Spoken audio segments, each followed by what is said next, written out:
Welcome to the Secrets of the Bible channel. 10 secrets about Moses that many people don't know. Number 1. Moses asked God to remove his name from the book of life. What led Moses to make such a statement, and what can we learn from it? This occurred at the same time as the worship of the golden calf. The parable of the golden calf sheds light on human nature and the tendency of individuals to stray from their commitment to God. It is ironic that while Moses was on Mount Sinai receiving the 10 commandments from God, the Israelites were breaking the first commandment, which states that you shall have no other gods before me.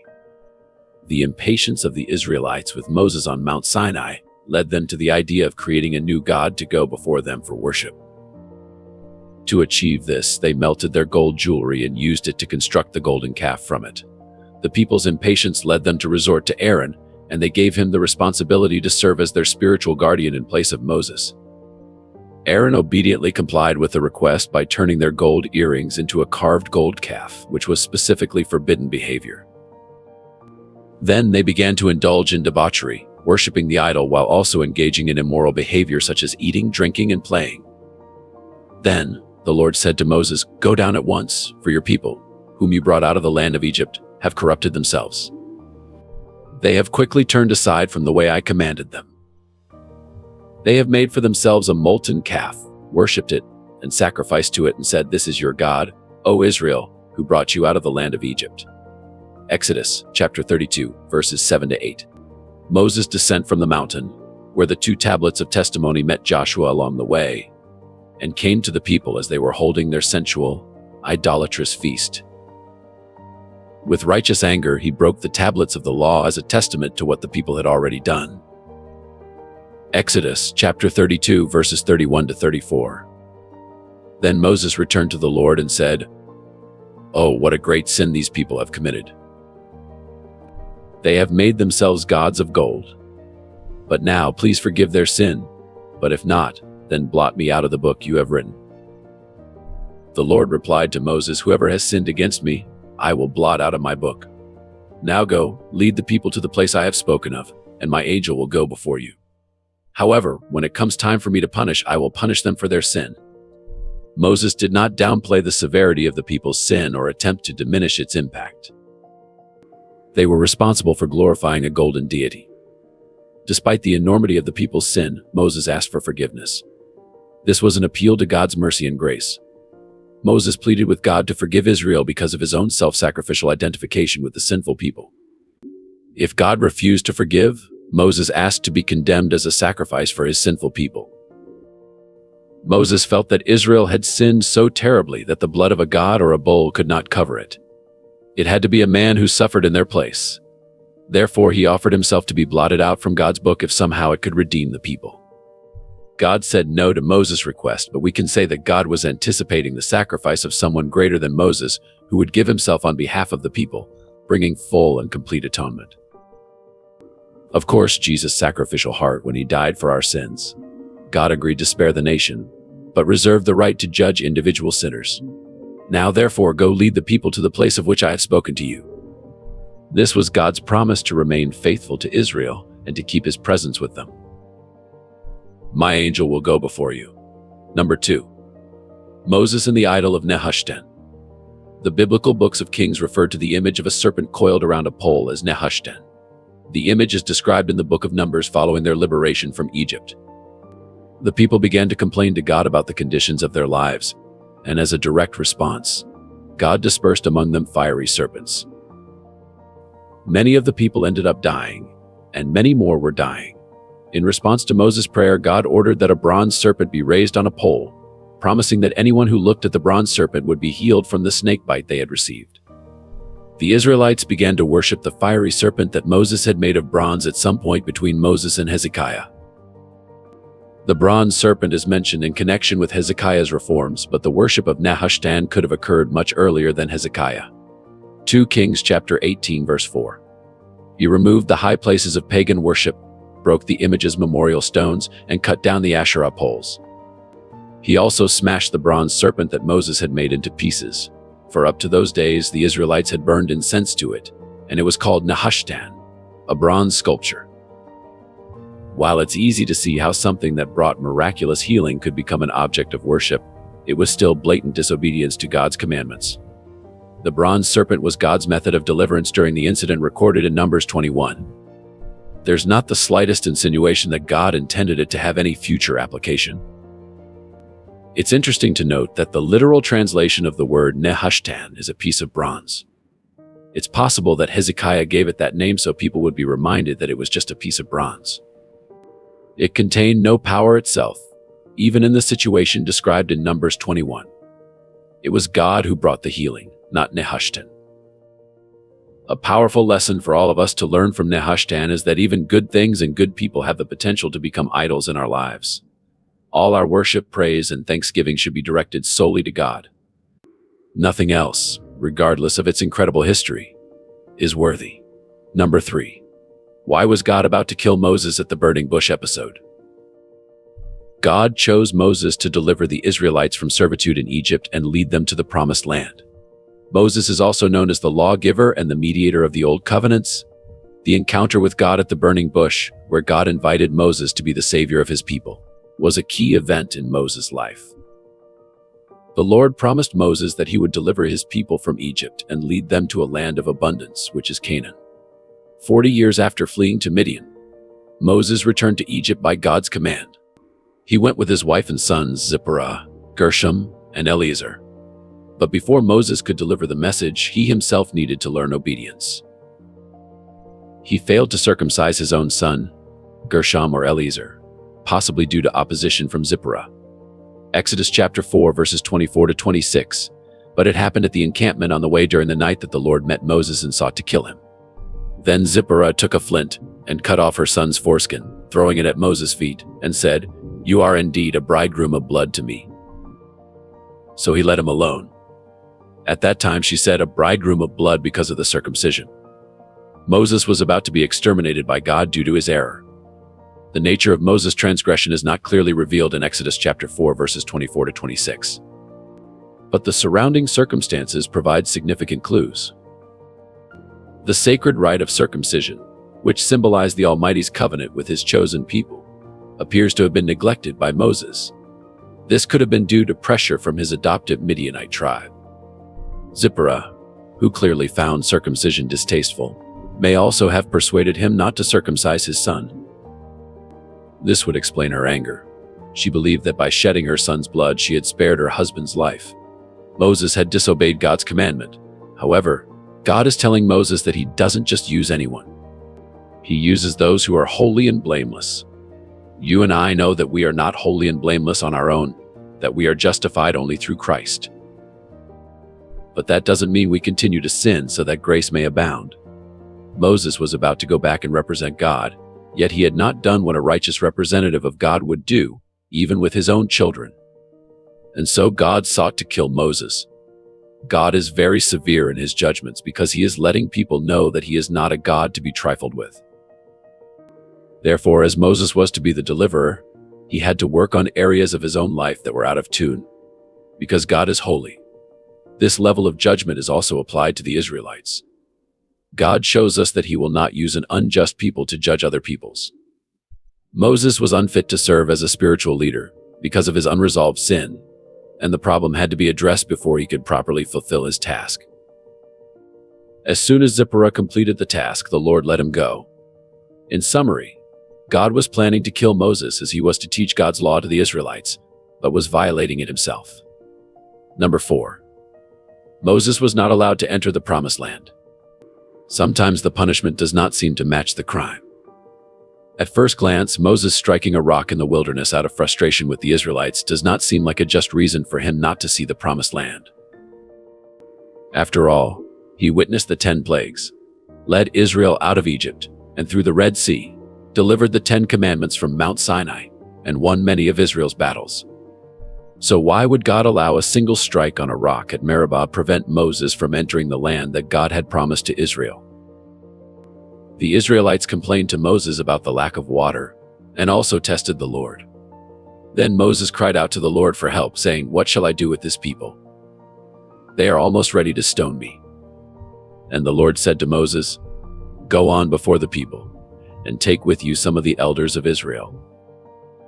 And take in your hand the rod with which you struck the Nile, and go. Behold, I will stand before you there on the rock in Horeb, and you shall strike the rock, and water shall come out of it, that the people may drink. And Moses did so in the sight of the elders of Israel. Exodus chapter 17, verses 4-6. Water flowed from the rocks, providing drink for the Israelites. Essentially, the Israelites presented a problem to Moses. He turned to God. God gave Moses specific instructions, and as Moses followed, water began to flow. Consider what happens in the second Meribah, when Moses becomes frustrated and disobeys God. Numbers 20 contains the second miracle. The Israelites arrive at the desert of Zin near Kadesh, again complained to Moses for a lack of water. Numbers chapter 20, verses 1-13. The second miracle. Then the Israelites, the whole congregation, came into the desert of Zin in the first month in the 40th year after leaving Egypt, and the people stayed in Kadesh. Miriam died there and was buried. There was no water for the congregation, and they gathered together against Moses and Aaron. The people quarreled with Moses and said, "If only we had perished when our brothers perished before the Lord. Why have you brought the Lord's congregation into this wilderness to die here, we and our cattle? Why have you made us come up out of Egypt to bring us to this miserable place? It is not a place of grain or figs or vines or pomegranates, and there is no water to drink." Then Moses and Aaron went from the presence of the assembly to the entrance of the tent of meeting and fell on their faces in prayer. Then the glory and splendor of the Lord appeared to them. And the Lord spoke to Moses, saying, "Take the rod, and you and your brother Aaron gather the congregation together, and speak to the rock before their eyes, that it may yield its water. Thus you shall bring forth water for them out of the rock, and give drink to the congregation and their cattle." Moses took the rod from before the Lord, as he had commanded him. And Moses and Aaron gathered the assembly together before the rock. Moses said to them, "Listen now, you rebels. Must we bring water for you out of this rock?" Then Moses lifted his hand, and with his rod he struck the rock twice, instead of speaking to the rock as the Lord had commanded, and water came out abundantly, and the congregation and their cattle drank. But the Lord said to Moses and Aaron, "Because you did not believe in me, to sanctify me in the eyes of the children of Israel, therefore you shall not bring this congregation into the land which I have given them." These are the waters of Meribah, where the sons of Israel quarreled with the Lord, and he was sanctified among them. Moses had grown weary of God's people.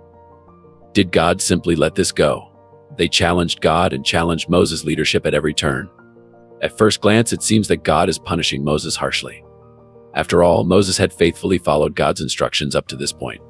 Could God not simply overlook this? Did he go too far?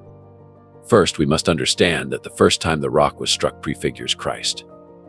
1 Corinthians 1:1-5 says, "For I do not want you to be unaware, brothers, that our fathers were all under the cloud, and all passed through the sea, and all were baptized into Moses in the cloud and in the sea, and all ate the same spiritual food, and all, for they drank from a spiritual rock that followed them, and the rock was Christ."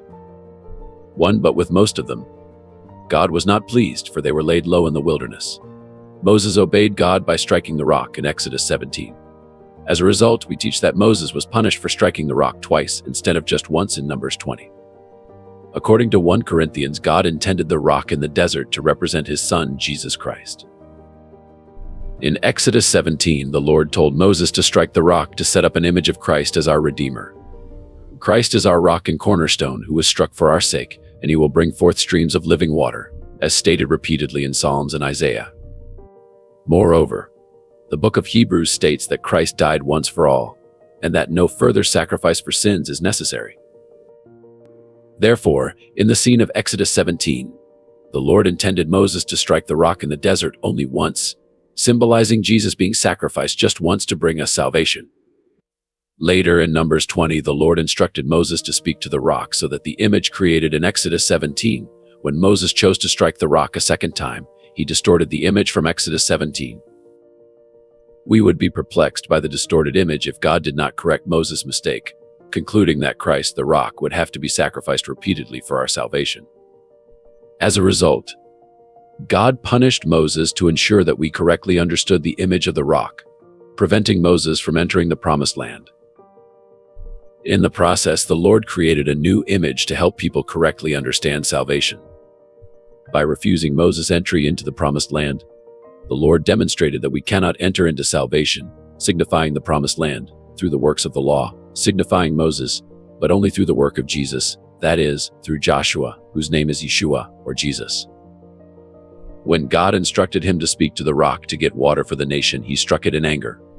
He reacted with anger instead of calmly, and as a result, was prevented from entering the promised land. Number 5. The magicians Moses faced Jannes and Jambres. The narrative of Pharaoh's magicians can be found in Exodus 7 and 8. When Moses and Aaron confronted Pharaoh in Egypt and demanded he release God's people from slavery to validate their message, Moses and Aaron performed miracles. Moses held a special place in history due to the extraordinary number and variety of miraculous deeds attributed to him, as it is written. All that mighty power and all the great terror that Moses performed. We learn that Moses was unparalleled in power and authority with which he led the people of Israel. We are told that no other prophet like Moses has arisen in Israel since that time. However, there were great rulers of Israel as well as leaders, prophets and priests, but before the arrival of Jesus Christ, known as the Messiah, there was no other man who occupied all these offices in such a glorious manner as Moses. Even with Moses' miracles, he faced opposition from Jannes and Jambres. God gave Moses and Aaron the instruction to show a sign to Pharaoh on their first encounter with the king by throwing Aaron's staff to the ground. God knew Pharaoh would demand a sign. After Aaron did this, the staff in his hand turned into a serpent. Pharaoh quickly called his magicians, each of whom was able to turn their own staff into serpents. Aaron's serpent swallowed the magician's serpents, which must have been interpreted as an ominous warning to Pharaoh's court. Aaron's serpent, Exodus chapter 7, verses 8 to 13. Now the Lord said to Moses and Aaron, "When Pharaoh says to you, 'Perform a miracle to prove your authority,' then say to Aaron, 'Take your staff and throw it before Pharaoh, so it becomes a serpent.'" So Moses and Aaron went to Pharaoh and did exactly as the Lord had commanded. Aaron threw his staff before Pharaoh and his officials, and it became a serpent. Then Pharaoh called for the wise men, experts in magic and omens, and the sorcerers, experts in witchcraft. And they also, the priest-magicians of Egypt, did the same with their secret arts and enchantments. Each man threw his staff, and they turned into serpents, but Aaron's staff swallowed their staffs. Yet Pharaoh's heart was hardened, and he did not listen to them, as the Lord had said. Pharaoh's magicians were able to perform miracles 2 more times, matching the signs Moses and Aaron had shown. The first plague Moses invoked on the Egyptians was the plague of blood. The magicians were also able to turn water into blood, as Moses did with the Nile River. Exodus chapter 7, verses 19 to 22. Plague of blood. Then the Lord said to Moses, "Tell Aaron, take your staff and stretch out your hand over the waters of Egypt, over its rivers, its canals, its ponds, and all its reservoirs, so that they become blood. There will be blood throughout the land of Egypt, in vessels of wood and in vessels of stone." Moses and Aaron did exactly as the Lord had commanded. He lifted the staff and struck the water in the Nile in the sight of Pharaoh and his servants, and all the water in the Nile was turned to blood. Then the fish in the Nile died, and the Nile smelled so bad that the Egyptians could not drink water from the Nile. And there was blood throughout all the land of Egypt. But the magicians of Egypt did the same with their secret arts, and Pharaoh's heart was hardened, and he did not listen to them, as the Lord had said. This is a great folly on the part of the magicians. The plagues were a curse from God. Instead of trying to reverse the curse, they decided to turn more water into blood. They also added to the curse of their people. Such is the way of the dark arts. Their aim was not to alleviate the troubles of the people of Egypt. The evil one was trying to show importance, instead of helping those under his command. It was a mad way of thinking, and unfortunately they did nothing to help their people. The second plague that struck the Egyptian people was a swarm of frogs. And the magicians added to the problem by conjuring their own frogs, instead of finding a solution to it, which made the situation worse. After that, however, the authority of the magicians stopped, as they were unable to replicate more plagues, and admitted that they were witnessing the finger of God in the signs of Moses. Exodus chapter 8, verse 19. Then the magicians said to Pharaoh, This is the supernatural finger of God. But Pharaoh's heart was hardened, and he did not listen to them as the Lord had said. Satan had given Pharaoh's magicians the power to duplicate some of the signs that God performed through Moses and Aaron. So, how were the Egyptian magicians able to perform these incredible feats in the first place? Although not as powerful as God, Satan, previously one of God's highest angels, can deceive, emulate miracles, and even predict the future with a certain degree of accuracy. God's power eventually triumphed over the Egyptian sorcerers. They were unsuccessful in calling forth lice. God's strength is vast enough to easily overcome Satan's force. The ability to perform miracles by the power of darkness and the willingness to receive them as authentic will characterize the end times. Just as the power of Jannes and Jambres had limits, so too does Satan's authority, even in the last days. God is still in control. There is triumphant hope in Jesus. Miracles can be used to prove that something is supernatural, but they cannot be used to prove that something is true. These Egyptian magicians were smart and educated men, however. Paul observed that they lacked the wisdom that comes from God. Some of us are amazed by any real spiritual power without carefully considering that real power may have a sinister source rather than a divine one. And even if a new power seems to have the answers we were looking for, we should not be seduced by it, because demonic forces can come disguised as angels of light. Number 6. The only man whom God buried. God chose to withhold from us information about the events leading to Moses' death. Moses ascended from the plains of Moab to the top of Mount Nebo, to the top of Pisgah, which is opposite Jericho. And the Lord showed him the whole land, from Gilead to Dan, all of Naphtali, the land of Ephraim and Manasseh, all the land of Judah to the western sea, the Mediterranean Sea, the Negev, the southern region of the country, and the plain in the valley of Jericho, the city of palm trees, as far as Zohar. What an honorable title. Moses is distinguished as Jehovah's servant. He exemplified this throughout his life, working hard at everything he did, because he waited on God for his instructions, like a servant waits on his master, and made it his aim to conduct himself by the standard that had been presented to him on the holy mountain. As a servant, Moses was devoted to God.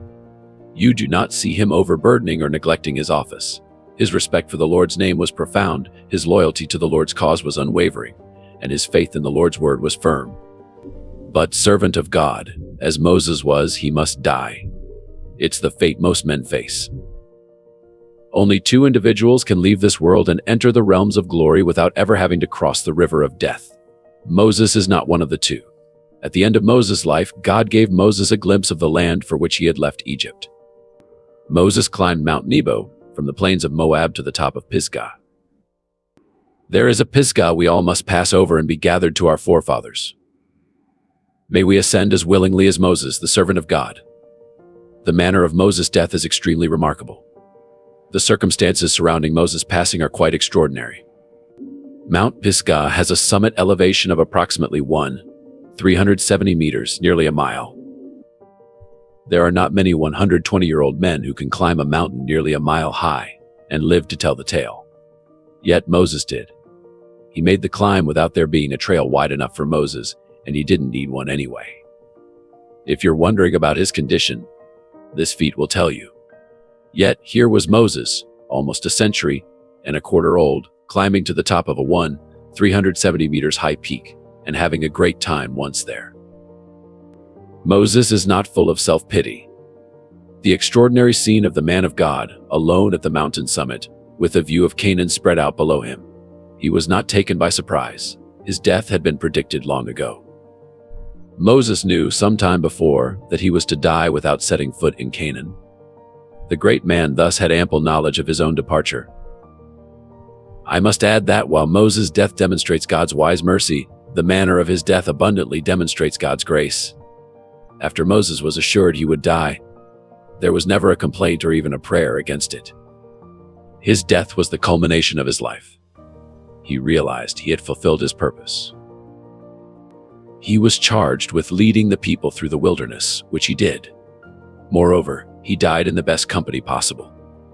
Some men die more fittingly in the company of their children, their strength having been invested in their domestic duties and attachments to their offspring, who fittingly closed their eyes. But there was no true kinship for the man Moses. Moses died according to the word of the Lord. What a way to live! 120 years and not need glasses. A century and a fifth and not need crutches. Moses never sat in a rocking chair, rubbing liniment and drinking Ensure. But verse 6 contains one of the most remarkable statements about the whole remarkable career of Moses. Deuteronomy chapter 34, verse 6, number 7, Moses' burial place. And he buried him in the valley in the land of Moab, opposite Beth-peor. But no one knows his burial place to this day. God personally buried Moses, the only person in the Bible. Did you catch that? The location of his body is unknown. The Lord then concealed the grave. Why did he do that? Because that grave would have become a shrine. They would still be making their way to Nebo today, erecting shrines, selling popcorn and peanuts, offering various tours, possibly even sending a tram up there with huge banners declaring Moses' burial place. That's why it was concealed. It was so crucial to the Lord that it even prompted an angelic confrontation. Number 8. The devil fought for the body of Moses. Jude verse 9 refers to an event not found elsewhere in the Bible, having to fight or dispute with Satan over the body of Moses, but what this involved is not described. Jude 9. Yet Michael the archangel, when contending with the devil he disputed about the body of Moses, dared not bring against him a railing accusation, but said, "The Lord rebuke thee." This event occurs in Jude. Here, Jude shares with us an incident not found elsewhere in the Bible. The natural question arises, where did he get this information from? Some say the information was passed down by tradition. This may or may not be true. We have no definitive knowledge of why the dispute arose between Michael and Satan over the body of Moses. It's not unlikely that Satan wanted to know the location to have a shrine built there. Michael refused to pronounce judgment presumptuously. Instead, he simply announced the Lord's rebuke. Despite his great power, Michael remains completely submissive to the Lord. Righteous angels have a hierarchy and are submissive to authority. Considering Michael's strength, the archangel's submission to God is even more beautiful. We can see that submission never aims to take away strength, purpose, or the value of an individual. The strength of the angel Michael was not in dispute. The last mention of Michael the archangel appears in Revelation chapter 12, verse 7, when Satan is expelled from heaven. Confrontation is a necessary evil. Nobody likes it, but it must be done to correct, purify, and unify the community. Number 9, Moses meets Jesus. The transfiguration of Jesus is mentioned in each of the gospel books as an important event in the life of Jesus and proof of his divinity. Jesus takes only 3 of his followers, Peter, James, and John, to a high mountain after performing a series of miracles and predicting his own death. This is the scene of the transfiguration where his appearance has radiantly transformed. Matthew, chapter 17, verse 2. And he was transfigured before them, and his face shone like the sun, and his clothes became white as light. This glory conveys the real presence, for in his person the kingdom of God is with his people. The inner circle of disciples witnesses the profound revelation of Jesus' identity, as well as his mission. During this transfiguration, 2 of the most important figures from the Old Testament, Moses and Elijah, appear. Their entrance symbolizes the law and the prophets witnessing to Jesus, the Messiah, who fulfills the Old Testament. Jews see Moses as one of their greatest leaders, but Jesus even greater. Moses is the one whom God used to give the law, and Elijah is the one who connects the earlier charismatic prophecy of the days of Samuel with the later writing prophets. Moses is also considered the model prophet, and Elijah as the precursor to the Messiah, as mentioned in Malachi 4, verses 4-6. These verses mention both the delivery of the law through God's servant Moses and the sending of the prophet Elijah before the imminent day of the Lord.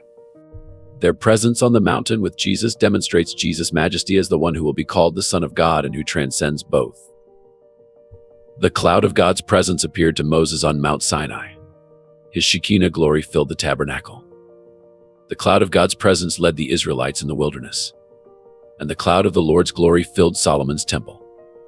Jesus fulfilled both the law and the prophets, as evidenced by his superiority over Moses and Elijah, whose revelations ultimately point to Jesus. Because Jesus is the incarnate Son of God, the definitive prophet who fulfills Moses' prophecy, the disciples must listen to him to understand his messianic mission. When the disciples look up, they see only Jesus.